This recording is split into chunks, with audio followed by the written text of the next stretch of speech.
Okay, so I just got finished watching the preliminary involving Annette Harris. Remember, that is the grandmother and legal guardian and the adopted grandmother. I didn't know that could be done, but it did. She adopted her in 2016, so she takes the stand. She says in the house there was a total of 6 children that stayed there, including Zaniah. And Shannon was in and out. She still was living in her home in Clinton Township. So she took a brief moment for Annette to point Jarvis out because she didn't see him. She needed her daughter to go get her glasses. And it's like, dude, he's the one in the prison issued jumpsuit. But for some reason, she could not point him out. But when she got her glasses, she was able to identify him. So Annette says whenever Jarvis arrived at the house, he always pulled up in a white truck and Shannon would go outside. He would rarely come inside the house. And she's never seen him interact with Zaniah at all. So they discussed January 9th, what Zaniah was wearing, a hoodie. The interviewer asked, was the hoodie ripped or anything? She said no. Zaniah took care of her things. It wasn't a brand new hoodie. She may have had it about a year or so, but again, Zaniah took good care of her stuff. Annette was also shown a picture of Zaniah in that same hoodie that she was wearing. Now, Zaniah gets out of school at 2:40. And she gets on the bus and she's home no later than 3:05. So on January 9th, she was not home at 3:05. Annette says she was running errands, and when she got in, Zaniah wasn't there. And Shannon said, she was not there. So she says she went back up to the school and she did not see Zaniah there. So the next morning, when she's bringing her kids to school, she would go in and tell the dean and the principal that, Zaniah did not come home last night, and she stayed right there. The school had the police come to her. Now, Zaniah was active on social media. We all know that, but she claims that, she would take her phone sometimes to keep her from being on it, and she claims that her daughters would tell her if Zaniah was on any of these social media posts or, I guess, dancing, they would tell her. So as for Zaniah's mother, Annette said that she has no relationship with her daughter. And Annette says she doesn't even have a relationship with Zaniah's mother. That's what Annette says. Annette says that she never lets her have friends come over to the house, and Zaniah also never spends the night over at friend's house. She says that Zaniah was very close with Zaniah, and that is, one of Jarvis's kids. That is the one that's, I believe, always in the TikTok videos that looks very much like Jarvis. She described Zaniah as a very good student, good grades, excellent attendance. The teachers liked her. She got along with everyone. She was very likable. She loved gym and art, and she wanted to be involved in an after-school program. Now, she did get into a school fight with another student. They called her a schoolmate, and it was an off and on thing with this one schoolmate. If you don't like me, that's fine, but, watch your mouth. Where Annette had pulled her out of the school. So Annette was asked about the direct messages. Did she see anything? She said no, she didn't. And she said that she had a tablet. She'd given her a tablet like a year ago.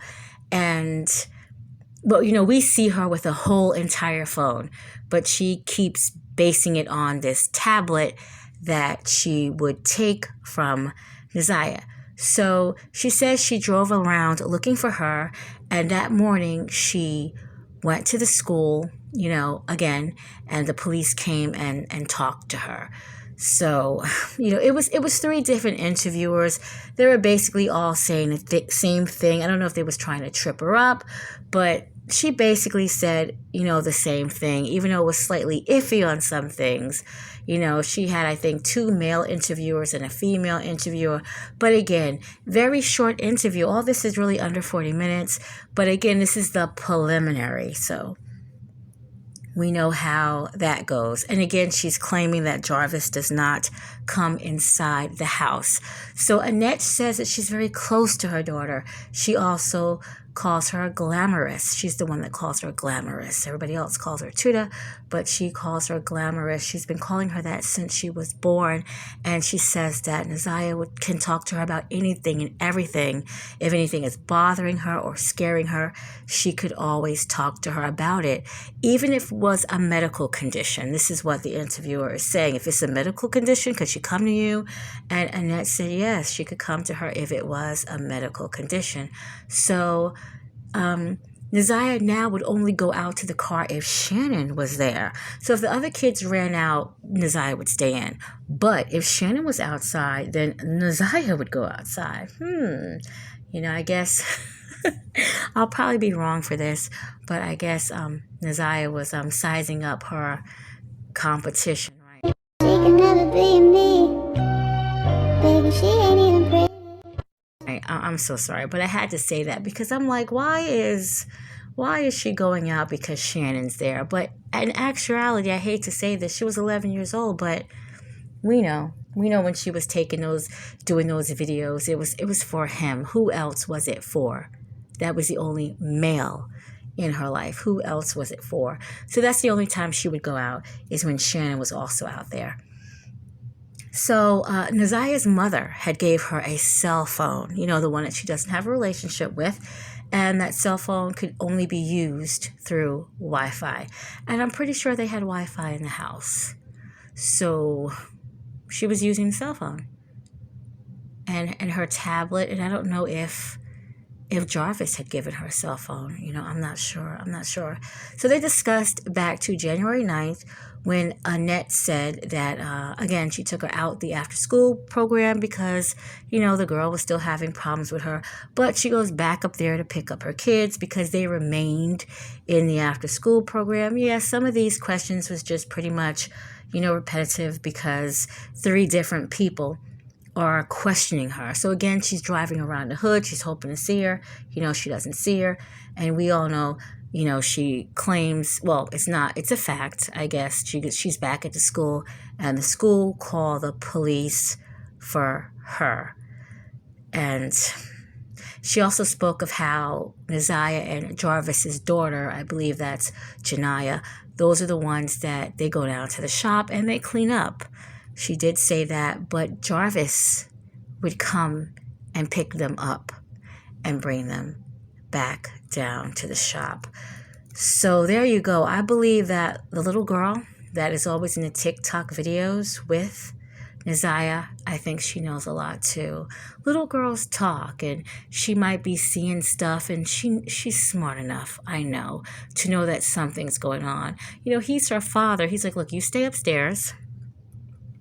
Me and Tuda, we're going downstairs for a minute, or we're going to go in this room for a minute. You stay right here. You watch this door. Anything could happen. He is so conniving, so sneaky, so disgusting. He's sleeping with twin sisters and having women. You can imagine the other stuff these women was doing for this man. So it's pretty easy for him to tell his own daughter that looks just like him, look, you stay here. Me and Tuda, we're going to go over here. So that's very easily said and done. So, yeah, I know everybody said that she was lying a lot. Yeah, she was lying about that man was in the house. I don't care what nobody says. That man was in the house more than she liked to say. She probably stayed locked up in her room, but I know that man was definitely in that house because remember, Shannon said 50-50. He was sometimes in and sometimes out. So, yeah, I can't wait to see this trial. I'm looking forward to it, most definitely. But that's it. So if I missed something, you want to add something, please let me know. I will see you tomorrow. I got to get ready to lay it down. I have work in the morning. I didn't go today, but I have work in the morning. And I want to thank you, everybody, for my new subs. Thanks a lot. I really appreciate it. And hopefully I can look into the brother. And there's some more people that I want to try to discuss before before this, but keep me in tune. I know I'm supposed to be a content creator and keeping you guys in tune, and I'm trying, but this case is a lot. It's a lot. If I just stuck to the script, which is court TV, I wouldn't see all this other stuff. And I do take a peek. And again, I want to thank everybody for commenting and liking the video. Thank you very much. I do appreciate everything. And all I have to say is hope everyone has a great night tonight. And of course, justice for Zaniah Harris. She's going to get it too.